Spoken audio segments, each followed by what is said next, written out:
Hey everyone, so this question has been asked a lot of times. Why did you and Nick break up?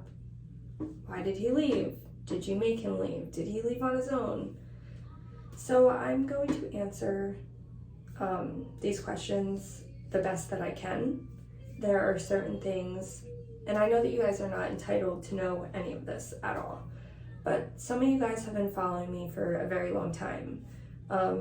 On TikTok for a long time. Some people I think even came from Instagram from when I was pregnant with Aiden, so that was like 6 years ago. So, sorry, I like talking my hands out, I'm nervous.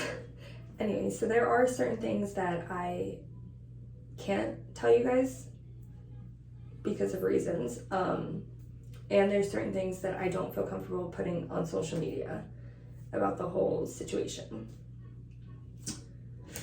So here we go.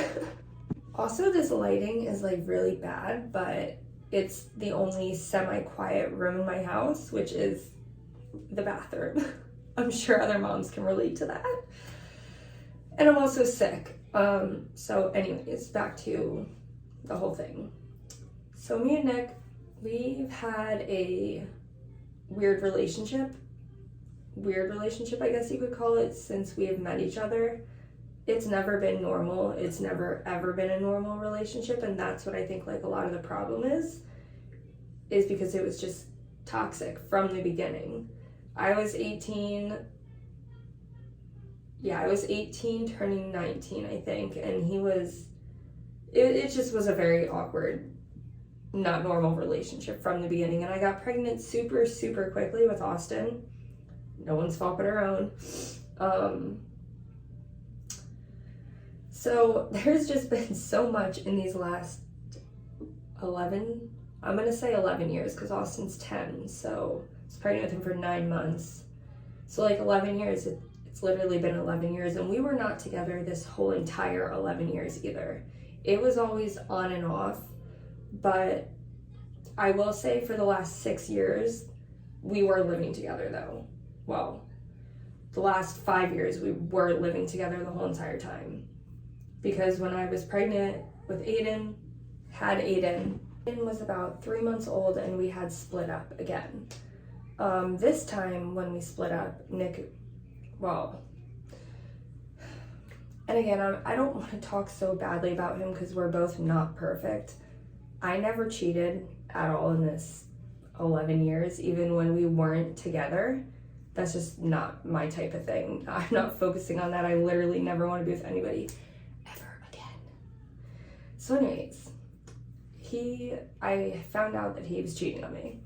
So I was like, I'm out. So he brought us all the way to West Virginia when Aiden was 3 months old. However, we did have to come back to New Jersey. He ended up staying with his mom for 9 months. Stupid me. Started talking to him again, and like, for the kids, I guess you could say, but like, it was forced. Like, I was forcing him to see his kids. Even back then. And I was young. I was still young. I considered myself still young 6 years ago. Young and stupid.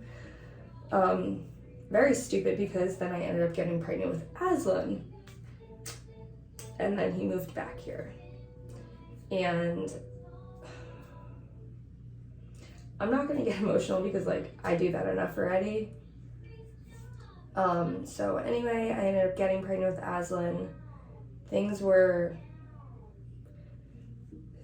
just whatever, I guess you could say. And again, there's certain things that I literally cannot talk about right now, so like this story is not gonna make any sense. So let's just fast forward to now, because I can't even get into all of that, what happened after I had her and everything. So anyway, this current time, I've been saying it for months, like this has been coming for a very, very long time. We've talked about always like, maybe we should go our separate ways. It's not good for the kids, blah, blah, blah, blah. And his response was always, well, you have nowhere to go. You have nothing.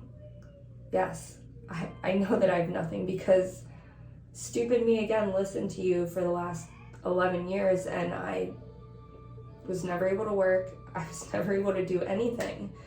And that was always his response. Every time I said like, maybe we should go separate ways, it was never like, well, what can we do to change it? What can we do to change how we're feeling? It was always, you have nothing. You have nowhere to go. You have no family. You have no friends. And you start to believe that. Like, you literally start to believe that you have nothing. And like right now, I really don't have much. But what I do have are my kids. And my kids are what keep me going. As a parent, I could never go more than like a day without seeing or talking to my kids. Like, I just don't understand like how people go so long without talking to their kids and like they just don't care. Actions speak louder than words. They really do. And again, I don't want to like talk badly about him, but like, I just don't get it. Okay, so anyway, this was on, I don't even remember the date. It was like 3 weeks ago, I think it's been at this point or something like that. And I was like, just please just go to your mom's house for a few days. My mental health is getting really bad again. I don't want to be in the same situation that I was in a couple months ago. Please just go stay with your mother. And it took like 4 days of convincing him, like, please just go. This is not good for the kids to be around this. Please go stay with your mother for now. So he went. He texted me and he was like, I'm going to come back in 3 days. And I was like, 3 days is nothing. Like, that's nothing. That's just a waste of time. Like, why even go if you're going to be back in 3 days? Ava. That's not Ava. That's Miss Rachel, I think. She's fine, though. Freaking Miss Rachel. Anyway, so then the 3 days went by. He texted me and he was like, I'm actually going to stay here a little bit longer. I'm going to stay for 3 more days. And I was like, all right, like, we were still not talking. So then that time comes around and he was like, actually, I'm going to stay here until March 8th. That's the date that he said. And I was like, all right, I mean, are you going to see your kids? Are you going to see the kids? That's all I want to talk about right now is the kids. Because it's affecting them without him being here. It's affecting them with him being here too. But like, you gotta see your kids, dude. And then a couple days after that, he had texted me and he was like, you know what? I'm just gonna come get all my Sorry about that. As I'm singing. He was like, I'm just gonna kind of come and get all my stuff. Like, you're a whore, you're this and that, blah, blah.